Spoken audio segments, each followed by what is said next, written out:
week on Obsessed with Coaching. You're just going to get to hear from Autumn Calabrese herself.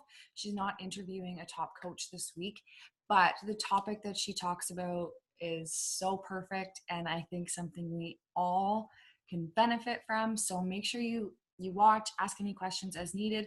She's chatting about how we need to keep a discipline in like our business activities, just like we do, with our workouts. It's very similar, right? So anyways, I'm not going to chat much about it. I will let you guys listen to her. Just give me 1 second to share my screen.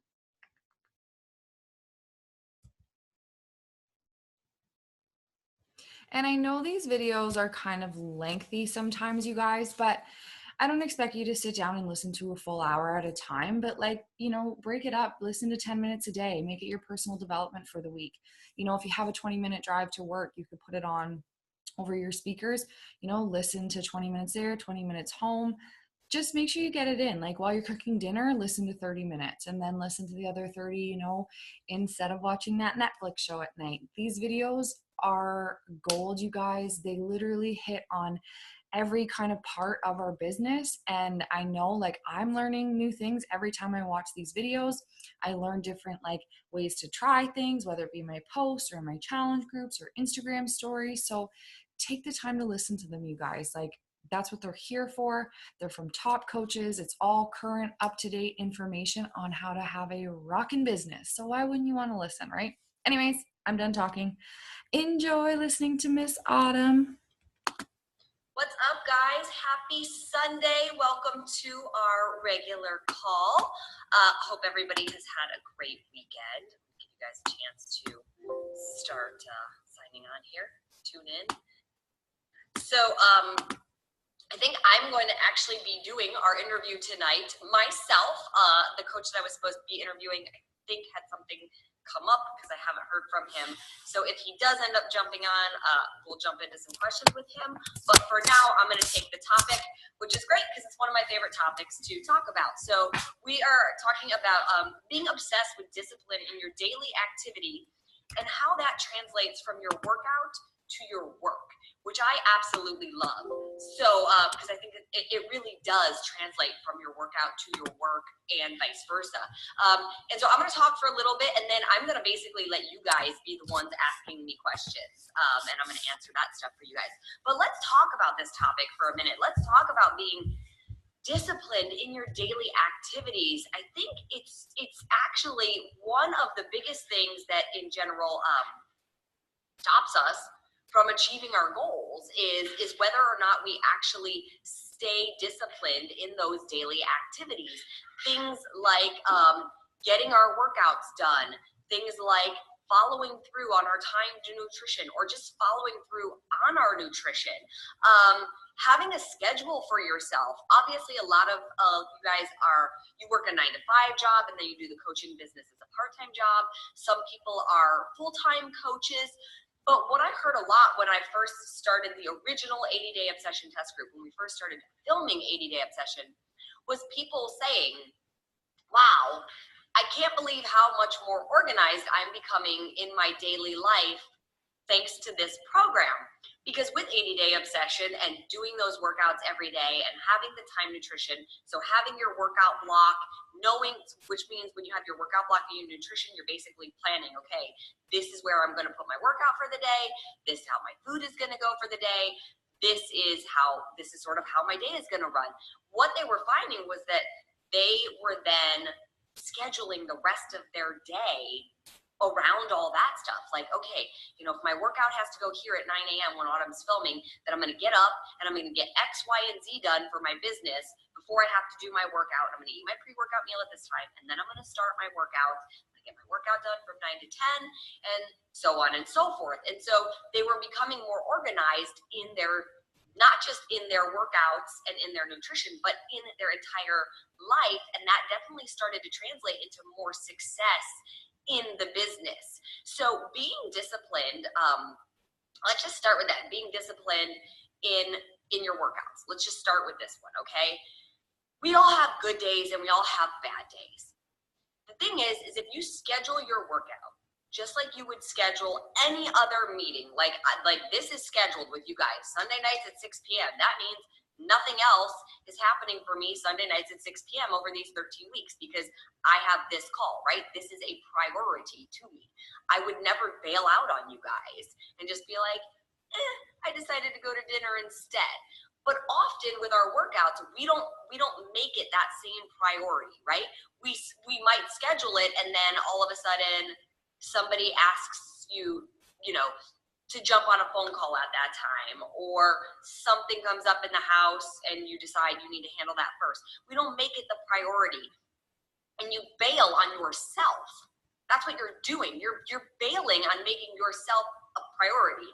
So it's really important, one, to find that daily discipline in getting that workout done, because that is taking time for you. And I think that is really important. When you start to find it in one thing, you start to find it in other things throughout the day. And before you know it, the discipline is just there. It becomes a part of your daily routine. And then there's your nutrition, you guys. And I think this is the one that people struggle with even more. Is you start off strong, right? You got this goal and you're starting a program and you're like, heck yeah, I'm going to do it. And you're disciplined for a few days, and then something comes up, right?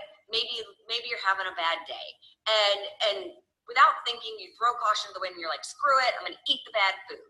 When you have the good food right in front of you, and let's be honest, does eating the bad food really ever make you feel that much better? I mean, it tastes good for the few minutes that you're eating it, but do you actually, does it change your bad day? Does it change whatever's going on? No. I'll give you guys an example. Friday, I was having a good day. I was hanging out with my sister. We're having a great time. I'm dealing with some stuff for the restaurant. P.S. Opening a restaurant, not easy at all. I got to stay on top of literally 50 different people for a million different things. And I've been trying to get the city inspector to come by the space because I need him to give me some information. City inspector calls me up and he says, I can be at your location in 15 minutes. Okay, wasn't ready for that, but all right. I rush to the location. I meet with the city inspector. The guy is a jerk, first off. Total chauvinist, clearly hates women, and is just going at me hard. And my brother's not there because the guy gave us 15 minutes notice, right? And after the hour meeting with the inspector, I'm literally holding back my tears of frustration. And we leave the restaurant, and I'm just looking at Kaylee, and I'm like, oh my God, I'm so mad. And here's my first thought. I was like, I need a drink, right? More as a joke than anything else, because I was so stressed out about it. But and then she looked at me, she goes, do you want to go get a cocktail? And I'm like, no, I don't. It's not going to change what this guy just told me. And it'll be fun for a minute, but whatever. It's not changing it. So I'm going to stay disciplined to my nutrition right now. That's actually going to make me feel better. And I'm going to go handle the problem. And I went and addressed the actual problem, and I called the people that I needed to call to handle that problem. That's discipline.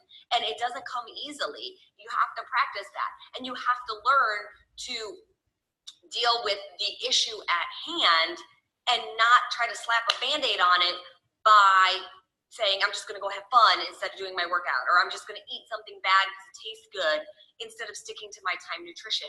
And when you start to do that, it starts, like I said, to filter in to the rest of your life, to being disciplined in your job, to being disciplined to your family and whatever your priorities are with them. So staying disciplined with your nutrition, that's a big one, and it takes a lot of practice. So you can't get frustrated with yourself when you're not. Sorry, I was reading. I thought somebody had a question. You can't get frustrated if you're not being perfect, because there's going to be days when you're not perfect, but you have to work on that discipline every single day. And the more, like I said, the more you're doing it in your workout, the more you're doing it in your nutrition, the more you're going to start to feel, to see it flow into your work as a coach. And I think, let's talk about the coach aspect, right? Finding discipline in being a coach. You have to ensure you are open. Okay, wait. I want to make sure I read this. Okay. Sorry, I was reading a comment. So let's talk about your work, your job as a coach. Obviously, I am not a coach, but what I do, I think, is very similar to what you guys do in a lot of ways. You know, I still have to do my certain things every single day. It's not just Autumn get in front of the camera, lead the workouts, talk about nutrition, and my job is done. In fact, that actually is the easier part of the job, right? The harder part of the job is connecting with you guys on a daily basis and making sure 10,000 of you are in here and feel like you're learning, and the 40,000 that are in the Get Obsessed Today group, that they feel supported, and answering all the questions and the like confusion, because there's so much information out there that we very easily get confused. And it's doing my daily posts on social media to keep people engaged. That's all same stuff that you guys have to do, and that takes discipline, right? It seems like with social media, there's more and more that builds on us, and there's more and more like busy work to do. So you really need to determine the priorities. We've had so many coaches on talking to you guys about so many different tactics for, you know, promoting and reaching your tribe, attracting your tribe on how to make your social media fun and interesting, and how to use your social media to talk about progress and talk about people's results and to invite people to the opportunity. We had Tulin on last week talking all about being in the middle of your journey and still sharing it and changing the mindset of all of that. So we've had lots of people talking to you guys about different ways to approach your business.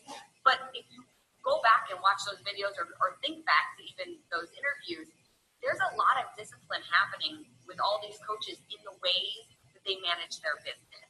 So knowing each day, like, what are the things, what are the priorities that need to get done for your business? Have you, one, determined, let's think what Jen Richardson talked about with, like, so she sort of imagines her like avatar best friend person, and those are the people whose photos she likes and comments on and things like that. Have you done that? And then have you started liking photos and commenting on people's photos? How many minutes or hours a day are you allocating to that, to reaching out to new people that way? How many minutes or hours a day are you allocating to responding to Wufoo forums or Google Docs, right? We've had lots of coaches talk about the Wufoo forums and Google Docs. And if I was you guys, I would be putting these in an order specifically in my day. Okay, I wake up at 6 a.m. every day. My social media post goes up for the morning. Maybe that's what you want to do, right? You're like, okay, I do a social media post every morning at 6 a.m., whatever it is. Then that's when I have my pre-workout meal. You go into the kitchen, you do pre-workout meal. Then during those 15, 20 minutes I'm waiting to digest my pre-workout meal, I'm going to go on social media and I'm going to like or comment on 100 photos, right? Like, you start searching the hashtags that we've talked about and you do that. Okay, it's time for my workout. I'm going to go get my workout done. Great. 30 minutes to an hour, depending on what workout you're doing, workout's done. Sweaty selfie time, post it. Maybe in that post is when you do your first invite for the day. Oh my gosh, I just finished 80 Day Obsession Leg Day, felt so good. I'm starting my next challenge group this time. You know, if you guys want to join me, swipe up or you know, fill out the form in my bio, right? Then you know that people are filling out your Wufoo form. Then maybe you go do your shower, whatever. Maybe you have to go to your regular job and you do your regular job all day, and then you come home and you're like, okay, that hour that I get home, I'm gonna sit down, I'm gonna take 15 minutes to decompress, I'm gonna have my dinner, and then I'm gonna respond to Wufoo forms for an hour. Well, do you see how I'm organizing it? Where it's like, you know, every single day what the steps are that are being done for your business. I'm doing my social media posts. I'm having my breakfast, my pre-workout meal. Post that too if you want to. You're getting your workout in. You're liking the photos. You're doing a call to action. Then you're allocating time to read the Wufoo forms or respond to the Wufoo forms. If you've got a group going on, you need to allocate time for when you're going into that group, when you're posting messages to them, when you're responding to those questions. If you do it as a fly by the seat of your pants kind of thing, like, oh, I woke up at this time today and I'm getting this done, and I feel like I'll do this right now, or oh, crap, I gotta get this done, so I'll get to this later. It's much more chaotic and it's way less organized, and And a lot of times that's when things start to fall through the crack and you feel like you're spinning your wheels because you're like, oh, I'm doing so much, but maybe you're missing, like maybe you keep forgetting to do the actual invite, or maybe you're doing the invite, but you're not responding to the WUFU forms, or maybe you're responding to the WUFU forms, but you're never actually moving them into a group. So all of this discipline of organizing your day is really, really important, and it's going to translate to your success, whether you have it or not. If you take an Olympic athlete, how disciplined do you think they are? They know what their routine is. It probably looks the exact same every single day. They know when they're eating, they know when they're sleeping, they know when they're working out, they know when they're doing whatever photo shoot, promotional thing, they know when they're competing. I know you guys all love my Big Boy shirt. Does anybody even listen to what I'm saying, or is everybody just looking at Bob Big Boy? So I want to open it up to you guys, to questions from you guys. What do you want to know about? What's your questions about discipline with workouts, with nutrition, with how it translates to your work? How is your discipline going? Here's what I can tell you guys. Let me tell you this right now. We are live. This is week 8. We're going into week 8, the final week of phase 2, okay? There are 10,000 of you in this group. There's 81 of you on here right now. Now, I get it. It's Sunday night, 9 o'clock on the East Coast.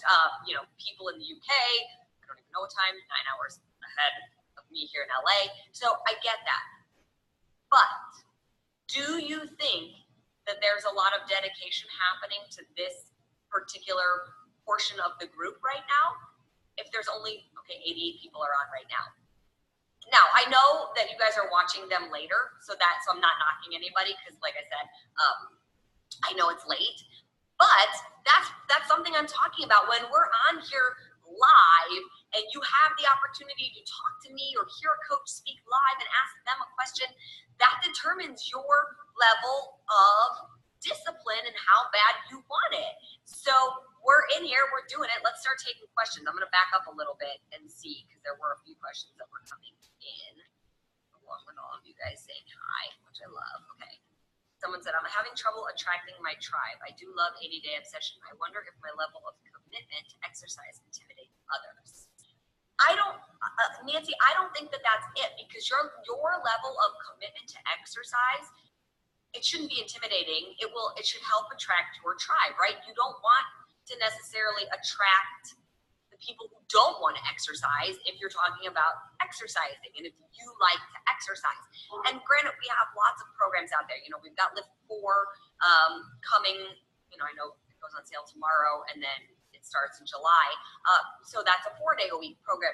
But I think often we like to say things like that. And again, Nancy, I'm not putting you down, but we like to sometimes try to give it that excuse of like, well, it must just be too intimidating for others. But there's 300,000 Beachbody coaches. There was 250,000 people doing 80-day obsession when we first started. I don't think that the level of commitment is intimidating unless it's the way you're wording your posts. If your posts are coming off like angry and like you have to do it this way and only this way, well, maybe that could be intimidating. So maybe you want to take a look at the wording. But I don't think that that's what it is. I think you just got to keep pushing through, taking the steps that we've been talking about, and that tribe will come. And again, you can't, you need to let your tribe come in the time that it's going to come. You keep doing the work and let it happen, right? So often we want it to happen right now, right in our time frame. And if it doesn't happen right in our time frame, we don't think we're doing a good job, or we sort of give up, and that's not necessarily the case. So I say keep going. Maybe try a different tactic. Still obviously talk about 80-day obsession and what you're doing and that sort of thing, but maybe try posting your favorite moves from it. And if you've been doing a sweaty selfie, or maybe try showing some of your food from Time Nutrition. Like, try to make small changes and see if that helps at all. Okay, weekends. Jen says, weekends are hard for me when it comes to nutrition. So it's actually funny that you said it, because I did a post about it, I think on Friday, where I said, don't undo all your hard work from the week just because it's the weekend. And this one, I'm going to be honest with you guys, it's really hard for me to understand why on the weekends we all go so like buck wild and just let it all go. If you're doing 80-day obsession, you have a workout on Friday and you have a workout on Saturday. So you should definitely be getting the workouts in. And because you're doing those workouts, you should be doing your time nutrition. And if this is like your second or third time doing 80-day obsession, we've talked about the fact that, if you're going to allow a little bit of cheats and treats, you're just not going to do repeat days, and you know how to have a glass of alcohol, a glass of wine or something. It subs in for a yellow. So you know how to make it more a lifestyle than like quite the intense way that I wrote it, which is okay, you guys.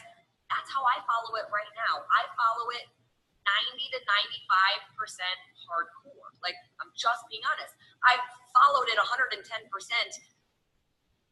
for years. And like I said, when I need to be 110% on, I'm 110% on. Right now, I'm more dialed in. I'm like pretty much on it. But if I want to have a glass of wine or a cocktail on the weekend, I have a glass of wine or a cocktail, but I don't have 4 or 6, right? And I don't have it every single night. And I still eat my food the way I'm supposed to eat my food. Even if you're going out for the day, like I went out, like we went to the beach, we spent the whole day at the beach today, but I packed a cooler. I put cotton candy grapes are back in season, bag grapes in there. I put apples in there. I put mini bell peppers in there, guacamole, hummus. Bought an individual pack of like smoked salmon so I could have a protein. I also brought like a little package of Applegate turkey, like lunch meat, so that there was more protein in there. I brought bottles of water with me. So it's really hard for me. And again, it's not because I'm trying not to understand. I really am. But just don't get the whole like, oh, it's the weekend and I'm just going to let it all go. Let's say you have one wild night. Like, let's say you're going out on a Saturday night and you have 4 or 5 drinks. You get drunk, right? First of all, you're going to feel like crap the next morning, but okay. Drink some water, like a lot. And don't you want to get back on your healthy nutrition right away because you don't feel good? And if you did get hammered on Saturday night or on Friday night, do you need to get hammered the next night too? Or do you got drunk Saturday night, do you need to day drink Sunday? Like, we got to find the balance. And here's the thing. If you feel the need to go that far off track to have fun, if that's the only way to have fun, we need to look at some other life things that are going on. What else is going on? And I'm not asking that in a accusatory way. I'm asking that in a really real way. I had somebody that went through the 80-day obsession test group when we were filming, and I remember a bunch of people commenting at the beginning, like, "Oh my God, you want me to give up alcohol for 80 days?" And I had more than one person come out at the other end of 80 days and go, "I didn't realize how much I was using alcohol to numb myself or to deal with life." And I even had one woman come out, and she said, and she talks about it all the time. Alita Steele talks about it all the time. She's like, she'll now post, "I'm 200 something days sober. I'm this many days sober." And that was from the start of 80-day obsession, because when we started it, after a few weeks, she quickly realized, I'm using this too much. Like, by no means would anybody have said, "Oh, you have a drinking problem," but she was having a couple glasses of wine every single night. She's like, "I'm just not going to do that anymore." I realized that that's how I was handling my problems, and that wasn't really handling my problems at all. So that's something to think about. Okay. Emily said, "Friday I was hit by someone who ran a red light. Yikes. Thought I totally earned a cookie or pizza, but I feel so much better that I didn't cave." That's great, because here's the thing, Emily, that's awful and horrible, and I'm sorry that happened, but having something tragic doesn't mean you earned something that's bad for your body, right? And again, not that pizza or a cookie is bad in moderation, but the reason I even put the word bad on it is because we're using it as a reward or as a way of, like I said, sort of self-medicating. Like, oh, this bad thing happened, so I deserve this. You can have a cookie if you want a cookie. You can have pizza if you want pizza because you want it, but you don't need to have it all the time. And it doesn't need to be because something bad. Like that's what I want to break. And again, tying it back to discipline. That's where I want you guys to start changing the mindset of how you look at things and approach things, of like, we don't need to reward ourselves with food or numb our emotions with food. We need to, you got hit by a car. If anything, you know what your body needs even more? more is self-love. And I know you said you didn't cave. That's amazing. Like, you got hit by a car, you know what you really need? Go soak in the tub. Go do a little stretching or foam rolling to release that. Everything is going to get tight, right? You get impacted by a car, your whole body's going to lock up. Go to bed early. Get some extra sleep. Give your body the nutrients to let your fascia and your muscles and your tissues and your bones heal if there was any kind of trauma to them from that impact, right? Like, that's when your body needs even more discipline of taking care of it than saying, wow, that really sucked. I deserve this or that. So I love that you didn't cave, and I hope you feel great that you didn't cave. And not that there would have been anything wrong with having a cookie or a slice or two of pizza. It's not that that's bad if you're doing it in moderation.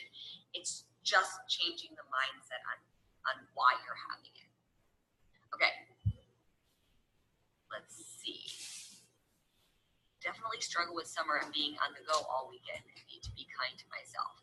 Always important to be kind to yourself. In fact, I was listening to a lecture today, and it was on cooking at home. It was they were talking about how the importance of cooking at home, because it's proven that food prepared at home has less calories than food prepared out. And if you ever think about like your grandma's home cooking or your mom's home cooking or something like that, you're always like, there's always something extra. You're like, I don't know, I followed the recipe to a T, and why did grandma's always taste a little different than mine? And the person giving the lecture was saying it's the love that goes into the food. And it made me think, like, yeah, well, absolutely. Like, when we make our food, love should be going into your food. Like, you should be happy to be preparing yourself healthy food. You should be enjoying it, not flustered when you're making it, even though I get flustered when I cook sometimes. But more importantly, the love should be towards yourself in general. Like, that self-love is really important, being kind to yourself. And that translates into doing your workouts, because that's part of self-love and taking care of yourself, and following your nutrition, because that's a part of loving yourself and taking care of yourself, doing your self-care, because it's part of loving yourself and taking care of yourself. And again, there is a discipline to all of that and to loving on yourself, and that is okay. So yes, it's summer, and I know in the summer we're on the go more, and maybe the schedule changes. But that's where the discipline has to come in. It can't be like, oh, I'm on vacation, everything goes out the window. I stop following my fitness, my nutrition, and I stop doing the work for the week, because when you come back, the work is all still going to be there, right?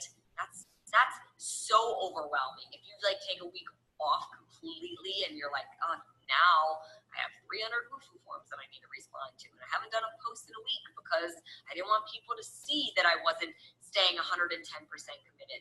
You can maybe be 85 or 90% committed on vacation. Show them that. That's real. That helps attract people to your tribe. Okay, let me scroll down to where we are at.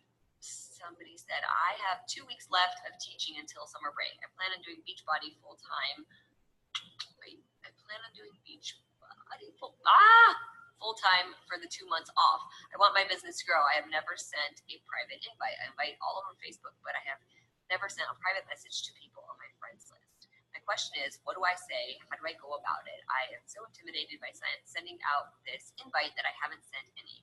Okay, so Sarah, I think you take a deep breath, and we've had a lot of coaches talk about this in the past couple of weeks and give some examples about what they say. And I think really this is about finding your own voice. Because I can tell you what to say, they can tell you what to say. This is about finding your voice and not being intimidated by sending that invite.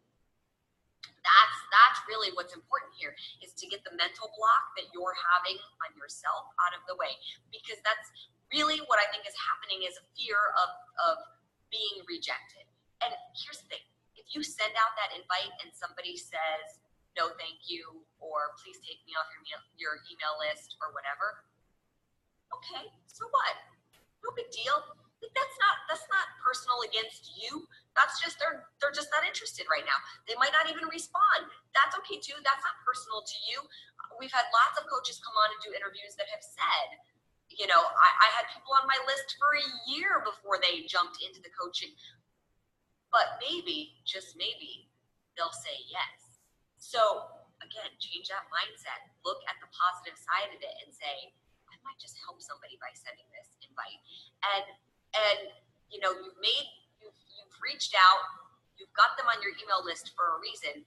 So if you just like whoever it is that you want to reach out to, have a reason. Like, that's really important to have a reason. Have they showed you in some way that they're struggling with their fitness, that they're struggling with their nutrition? Have they asked you what they're doing, what you're doing, or wow, you look great. What have you been doing? Oh, tell me more. Have they said any of that to you? That's your opening to say, like, hey, Mary, I know a couple weeks ago you asked me what program I was doing, and I mentioned that I was doing this thing called 80-Day Obsession, and, if you're interested in learning more, I actually have a group that's starting, so if you want to join me, I'd love to have you join me. It's as simple as that. It doesn't have to be that, like, super scripted, give all the details. I would like for you to join me on this 80-day journey starting June 12th, doing 80 different workouts. You don't have to give them all that in the first outreach. You could just say, hey, I saw you just completed Core to Force a few weeks ago. Have you heard of 80-Day Obsession? I'm getting ready to start a new group, and you want to jump in my group? Like, just throwing examples out there. But you just keep it really simple. You keep it really basic. And you give them a chance to talk to you, just like we talk in real life, and we have a conversation. Just have a conversation with them, and I think you'll get really far with that. But you got to do that first invite. So I'm actually going to challenge you to do that first invite, private invite, and post in the group and let us know when you did it. Okay. Somebody said, I won't have my weights until Friday. Anything I can use from around the house in the meantime? Yeah, you can use lots of things. I've seen a lot of people do big, like, gallon water jugs. Like, you can run to the grocery store and grab those. Now they're going to be a little bit awkward. Those are better for, like, leg movements and things like that. You can just hold them down at your side. I've seen people use soup cans as weights. If you have resistance loops, like the longer ones, you can use those for upper body exercises. Or you can start with, maybe you flip-flop the order of your workouts for a few days, and you do cardio core, you do cardio flow, since those two don't require weights, and you booty phase 1 only uses the resistance loop. So there's lots of things you can do in terms of your workouts to still get them in until your weights show up. Okay, what else do we have? See you guys commenting on the food stuff. Okay. I'm a new coach and wondering how long it'll take to find my tribe. I need to keep pushing through, keep doing what I'm doing. I wish I had an answer for that. I don't, because everybody's different, and you're going to find them in your time, and it's going to depend a lot on what you're putting out there and how often you're putting it out there. That's a big part of it. And then, it's just, you guys, I was talking with Kaylee about this, my sister, the other day. It really is, it's a numbers game. It's, the more you talk to people and invite people, the faster it happens. The more you're on social media, the more you're liking people's photos, commenting on people's photos, posting your photos, sharing in Instagram stories.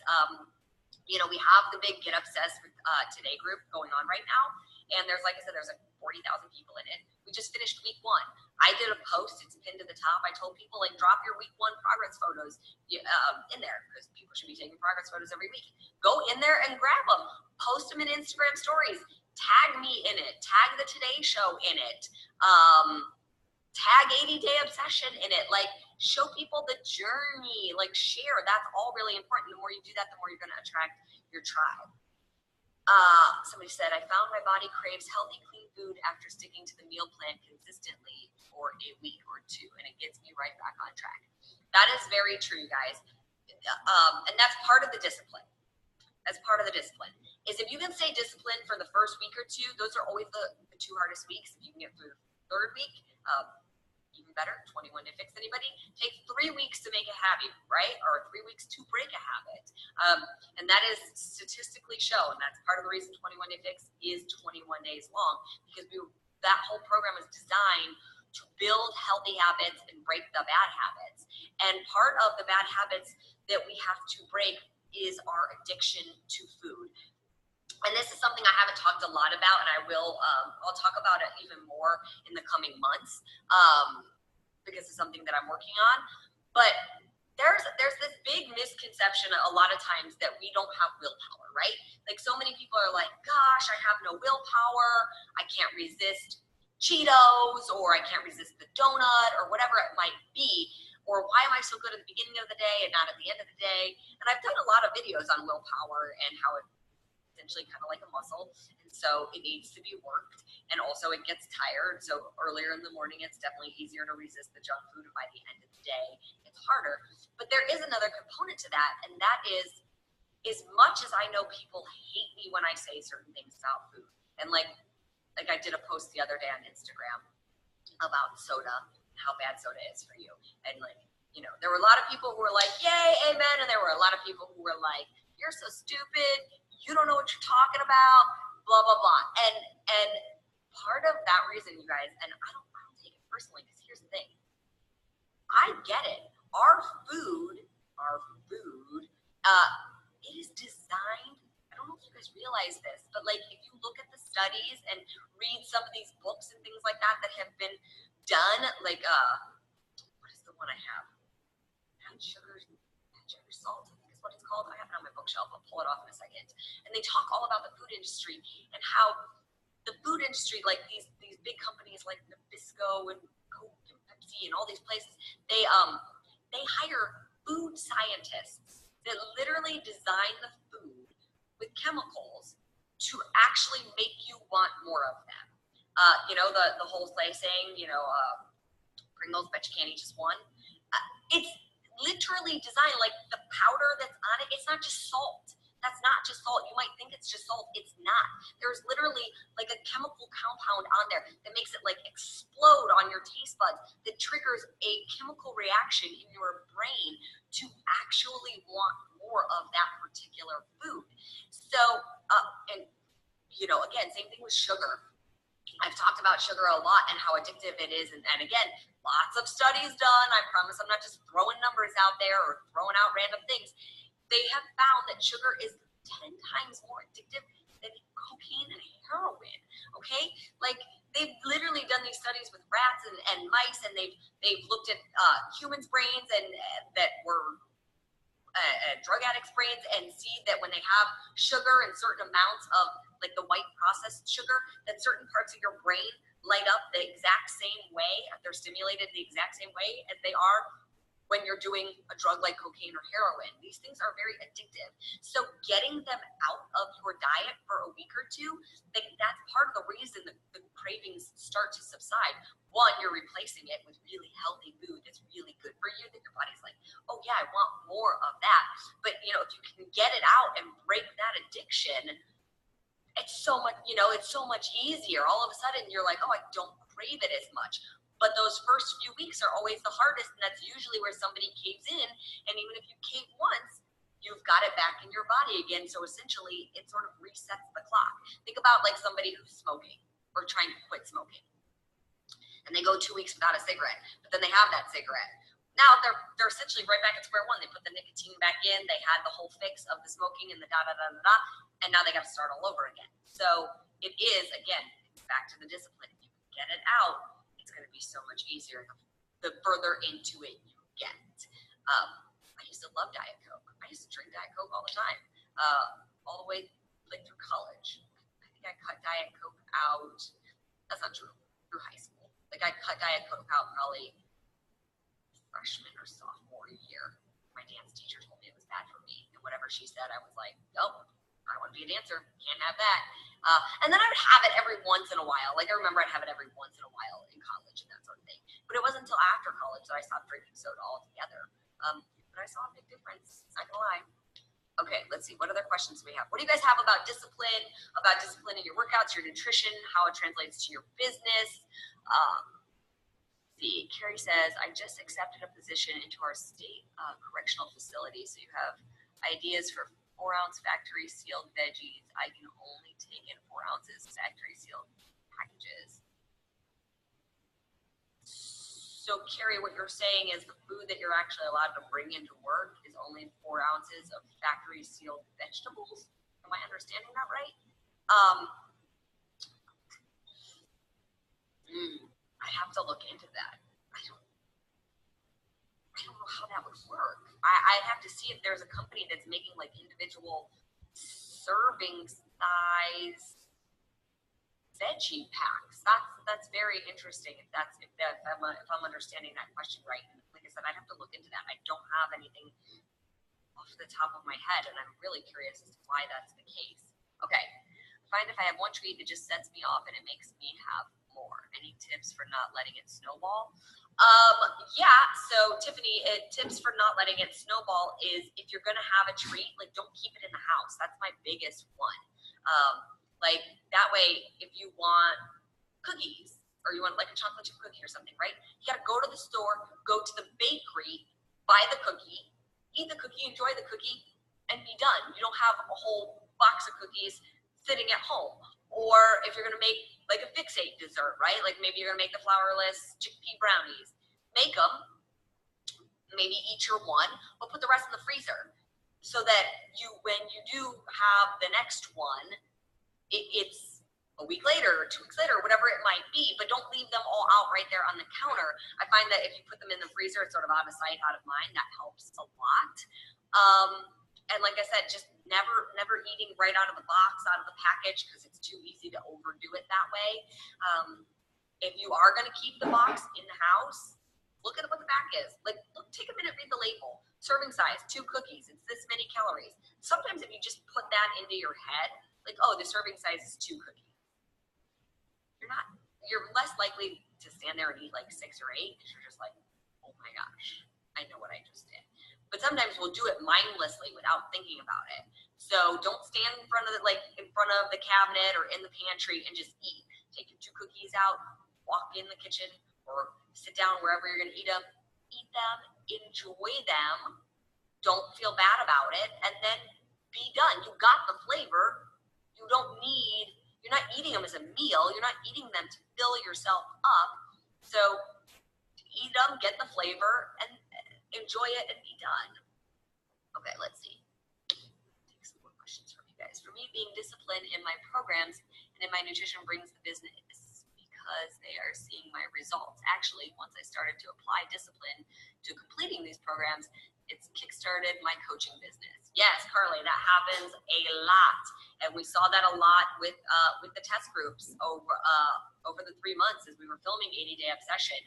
So many coaches started commenting to me, "Oh my gosh, I didn't realize how much I was slacking in my business." Like, and part of what that was like they weren't really like doing any program. They would do a workout from this program or a workout from that program, and they would sometimes use their containers, but sometimes not. And they weren't being the proof the product worked. They weren't showing really. What they were showing was more like, look at me living the high life, not really following any structure. And that doesn't necessarily make anybody go, oh, okay, well, what are you doing? And then the second they dialed it in and started talking about what they were doing and talking about their journey and started showing their progress, their business, like I said, it just skyrocketed. And the discipline came in the rest of the business of organizing their day and really taking time to hone back in on their customers and what their customer was going through. Like, they once again sort of became the customer. They became the challenger. And when they did that, they were able to relate so much more to their challenger and be like, oh yeah, this is what it's like. And I think they become even more empathetic with them. So that definitely, that discipline of you doing it leads the way. I'm 54 and this has changed my health, but I can't get women my age to want to work for change. Any tips? I'm surprised more don't want the solution. Well, I definitely agree with you, Wendy. Here's what I would say, I guess, to that. I do think that social media is a little bit more of the, I don't want to use the word younger generation, because 54 is by no means old, but I think that you might have a harder time reaching your population via social media. that age bracket, I think like 54 to 60, tends to sort of follow their family, have a private account. I don't think they're the ones out there necessarily looking up like following the fitness people on social media.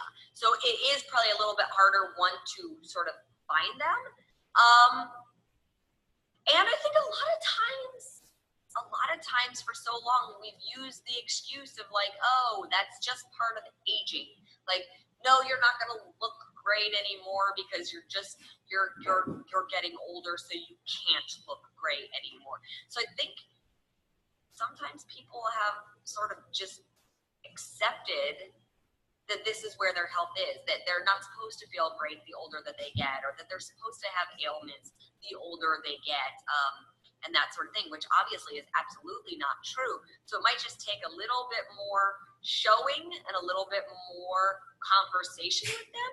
But I do think ultimately everybody wants to feel better and look better and age gracefully. And I don't just mean with the way they look. I mean without being sick and in the doctor's office all the time and their body hurting and aches and pains and all of that. So I do think that the market is there to be reached for sure. It might just be a little bit harder. It might take a little more convincing. Okay, let's see what else we have. I have the container plan. It's worked for me for my whole weight loss journey, but when I eat even just one chickpea brownie, I will freaking binge the whole pan. Once I start, I can't stop, so I just don't eat sweets at all. Is that weird? It's not weird. It's not weird. Here it is. You know yourself, okay? So you're identifying that, and if you're good to never eat sweets, then that's fine. You're recognizing it. But what I would say to that is to really dive into that. Like, what is it that leads to the binge? Is it really just the taste of the chocolate, of the brownie, that makes you eat the whole pan? Or is it the fact that you haven't had it for so long that all of a sudden you're like, oh my gosh, I know I'm not going to let myself have this again, and so I just have to have it all, and before you know it, the pan is gone. Think back, was there somebody in your family that used to do that? Like, did you do that as a child? Because sometimes we don't even realize it. Like, it's like a memory. Like if you had a parent who would stand there and eat a pan of brownies. It's sort of just one of those things that all of a sudden it's like a trigger without realizing it.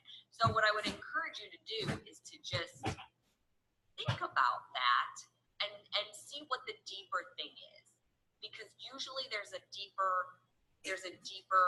something going on there than just these taste really good, so I'm going to eat the whole pan. But again, you know yourself, and if you're good with not having sweets, then don't have sweets. It's fine. Okay, what are your biggest keys to staying focused and on task with business activities you plan and not getting off track? So I have a couple of things that are just non-negotiables, and I think deciding what your non-negotiables are the most important part of discipline. My workout is a non-negotiable in my day. Like it's happening, and whenever I know before I ever wake up in the morning when my workout is happening the next day. Like I can tell you my workout, I'm working out today after we finish this call, because on Thursday, I'm going to make Thursday my rest day because I am flying to DC for an event in DC on Friday. So I've flip-flopped my rest days. I wanted to spend the day at the beach with my family today. I knew I was doing that, so my workout is happening after this call. It's a non-negotiable. Is it like, am I super excited to be doing it at 7 o'clock at night? Yeah, I would have liked to have gotten it done earlier this morning, but I ran out of time, so whatever. But my workout is a non-negotiable. I know, like I said, every day when that workout is happening, what that workout is. When I'm in my workout, there's no distraction. There's no like, I'm stopping to take 14 phone calls. I'm stopping to respond to a bunch of text messages. That workout is my hour.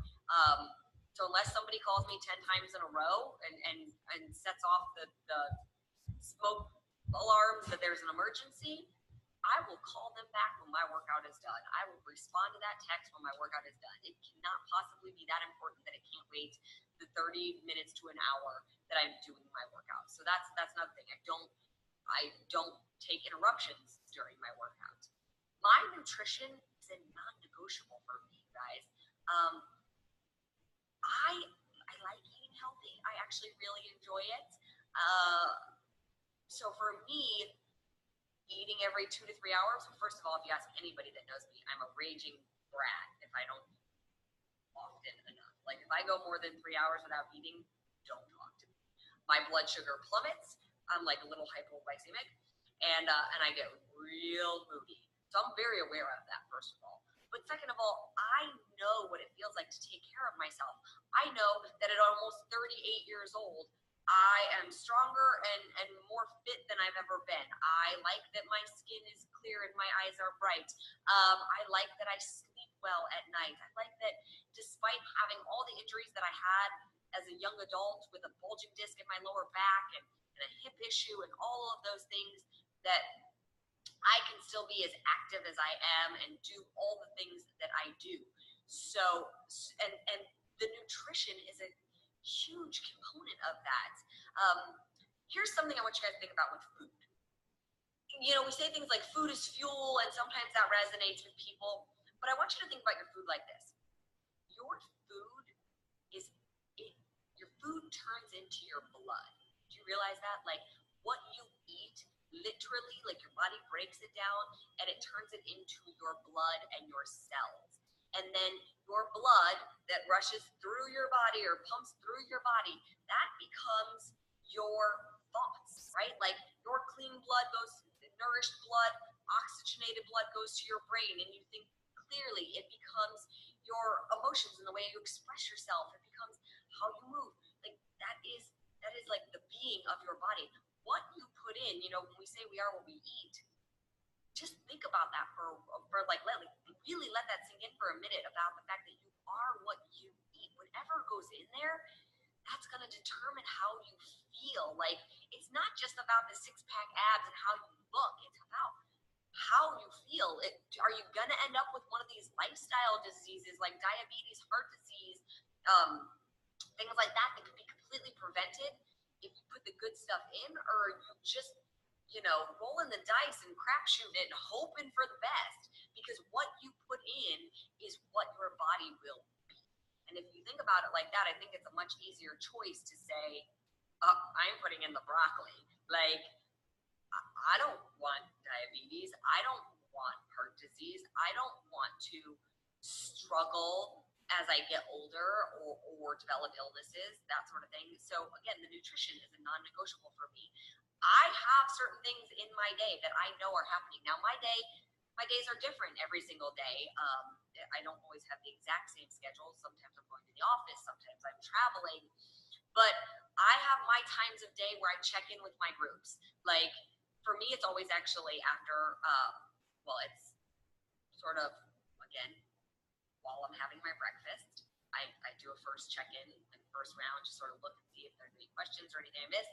And then I usually do another little check-in mid-afternoon, like after my workout at some point, usually after I've showered. It's within an hour, but it's like after my workout. I do a group check-in, and I always have one more group check-in at night before I go to bed.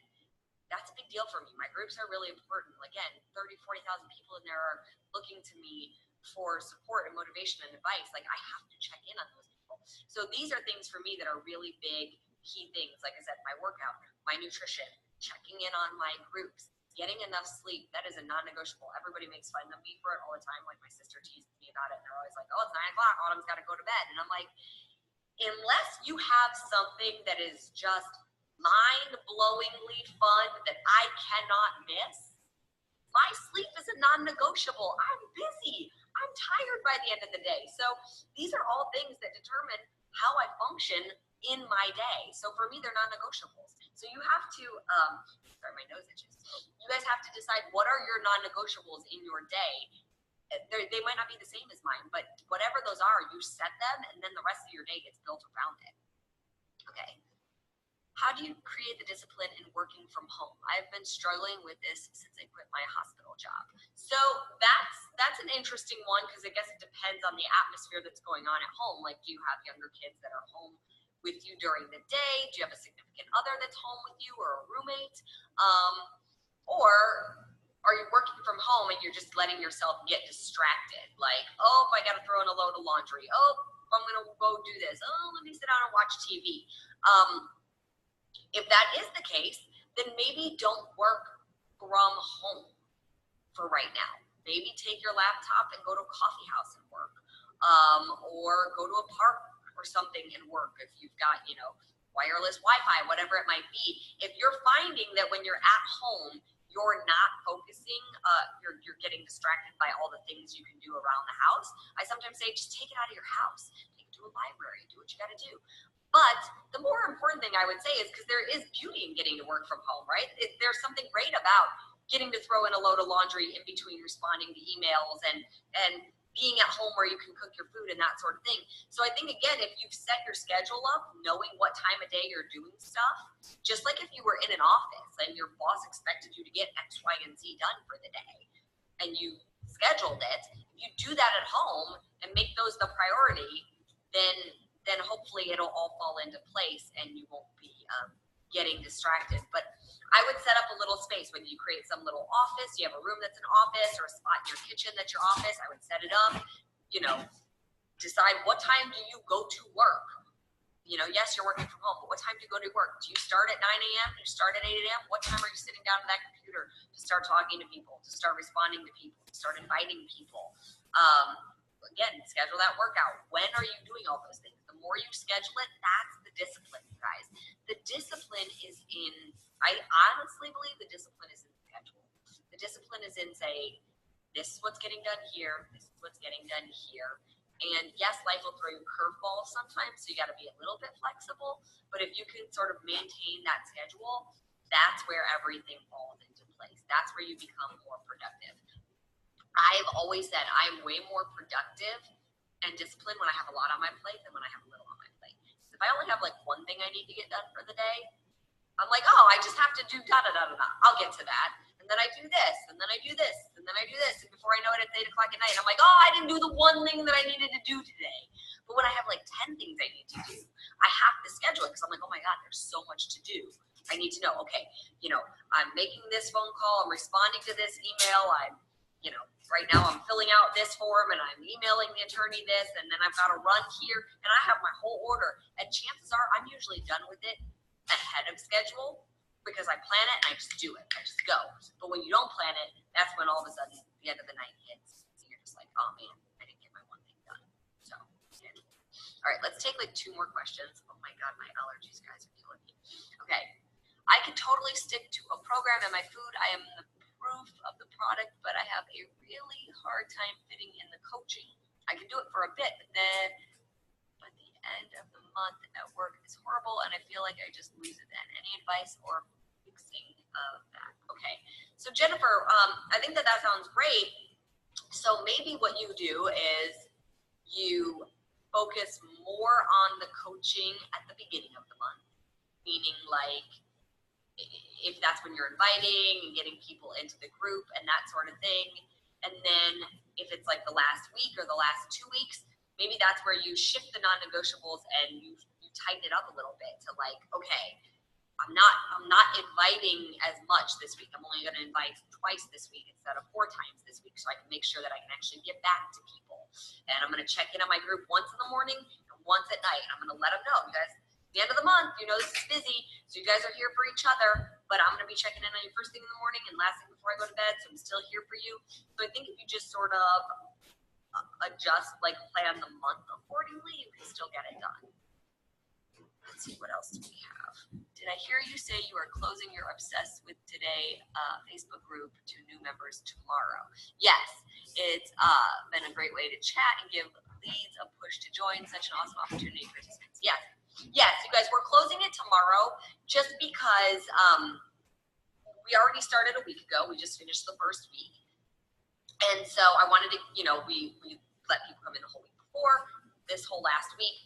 But I have to close it at some point because Otherwise, the two girls that are on the Today Show doing it, they'll finish in August. They'll have their end date. I'll keep the group open for another week or two after that for the people that maybe started a week later. But otherwise, I have to keep that group going for longer and longer and longer and ongoing. And I don't plan to keep that group ongoing. So we want to get everybody in and use that. And then yes, like I said, it'll be closed down. But here's the thing. You can still talk about the group. And you can still be like, the Today Show is following 80-Day Obsession. Here's the two girls that are doing it on the Today Show, but there's 40,000 people doing it. I've got a smaller group going on, but like I'm in that big group hearing what Autumn's saying every day. Like you can still post their results. You can still post their progress. You can still tag your people doing it, tag the Today Show. Just because they're not in the group doesn't mean you can't tag them still. Basically, the Today Show is watching, yes, that big group, but I'm sure they're probably also looking at our tags. So use that. You can still use that. And you can still use the progress pictures that are going on in there, that sort of thing. So I think you can still use it. Are the two girls on the show using Shakeology in the performance lines? Yes, they are. Are we able to help add to Path to Progress and LOE? Are we able to help add? I'm not adding. I haven't been adding to the Path to Progress group right now. I might open that one up just for a week, so that as we go into a little obsessed and do that for the last 3 weeks of that group, we can get people in there. So if you guys want to do that, I would be willing to do that. So yeah, we can push there. Okay, let's see. Becky, it's okay that your group is starting on the 18th.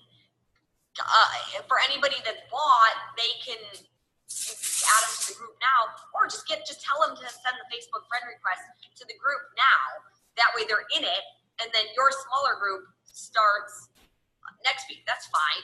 But like, if you want them in that big group, just tell them all to send the Facebook friend request. It's fine if your group is starting on the 18th. Just get them to send the Facebook friend request so that they're actually in the group now. Okay, Brandy said, I just finished 80-Day Obsession, feel lost now, sad. What program should I do now? Don't want to lose results. Brandy, it's totally up to you. Look, you can do it again. I like a lot of people have gone like, oh, I finished 80-Day Obsession, now what do I do?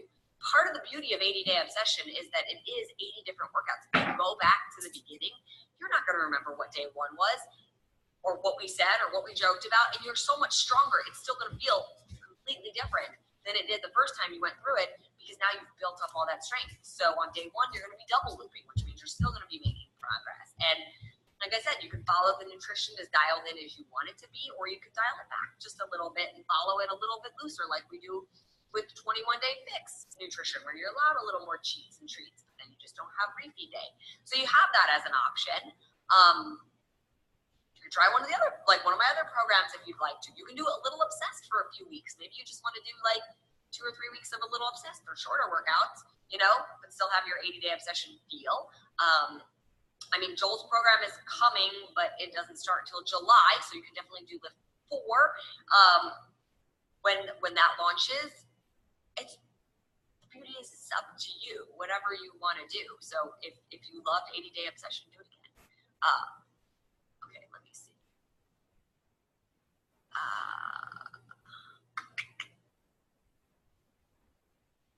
Just looking to see if I missed any questions. I feel so sick from what I ate this week, and regret settling in. Tomorrow is a new day. Don't let regret settle in. Whatever, it happened. Just let it go. Just let it go. Okay? Let's make next weekend better. Let's move forward from it. I think when you get off track like that, you have a crap day of eating or a crap weekend of eating, you can dwell on it, or you can just let it go and dial it back in. What you don't want to do is let it spiral out of control and be like, oh, I blew it. I'm just going to eat bad again, and I'm going to eat bad again. Then before you know, you've been eating bad for a month, and then you got to start all over on day one. All right, you didn't have the best weekend of eating. So what? Let it go. Meal prep. I've got meal prep in the oven right now going on. Meal prep, get it done, and be ready for the week, and you're good to go. Okay, if someone isn't 100% on nutrition but are on plan, yes or no for refeed days? I'm still unsure of what to say to challengers and need your answer, please. Look, if somebody is not 100% on their nutrition, meaning they're having a dessert as a yellow sometimes, or they're having a glass of wine as a yellow sometimes, then no, they're not doing refeed. It is only if they're 110% on that nutrition, following it to a T, no cheats, no treats, that they have the refeed day. So yeah, if they haven't been 100%, then they don't have the refeed day. All right, you guys. Say you're what you eat. I feel like to think a bit more as you feel how you eat. That's true. You do feel how you eat, for sure. You guys, this has been great. So like I said, I think I just want to give you a few tips to wrap it up in terms of discipline, your workout, your nutrition, and how it all goes back to your work. Schedule. Schedule is the most important thing, and sticking to your schedule. Setting your non-negotiables for your day.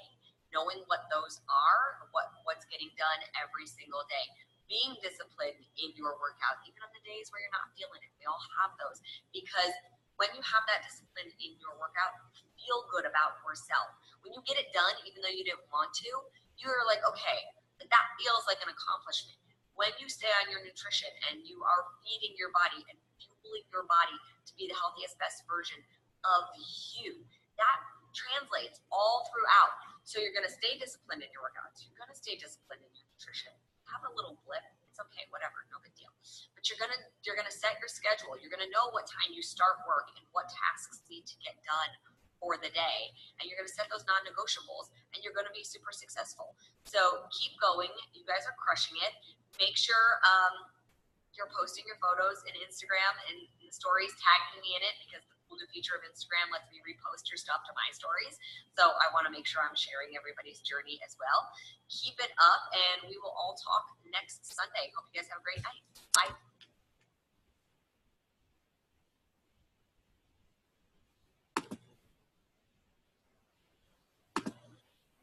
What's up, you